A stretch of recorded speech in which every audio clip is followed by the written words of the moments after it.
Балаларыңыз сүйсініп отырып жейтін өте оңай және де тез арада дайын болатын оңай печеньенің рецебін сақтап алыңыздар.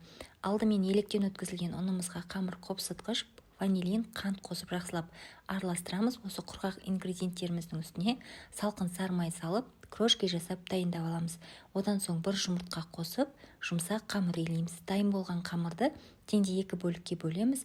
Бір бөлігіне какао қосамыз. Бұл жерде какаоны міндетті түрде ситадан өткізіп қосыңыздар. Жақсылап біркелікті етіп қамыр илеп дайындап аламыз. Бізде осылай 2 түстегі қамыр дайын болады. Келесі кезекте қамырымызды дәл осы видеода көрсетілгендей кішкентай шариктерге бөліп дайындаймыз, және де осы шариктен печеньенің формасын шығарамыз. Өте оңай жасалынады және де әдемі болып көрінеді. Печеньеміздің барлығын жасап болғаннан соң пергамент қағазы төселген формаға саламыз, және де қызып тұрған печкіде 180 градуста шамамен 15 минут көлемінде пісіріп аламыз. Өте жұмсақ және де дәмді болып шығады қыздар. Міндетті түрде жасап көріңіздер. Рецепт пайдалы болса лайк басып өзіңізге сақтап алуды ұмытпаңыз.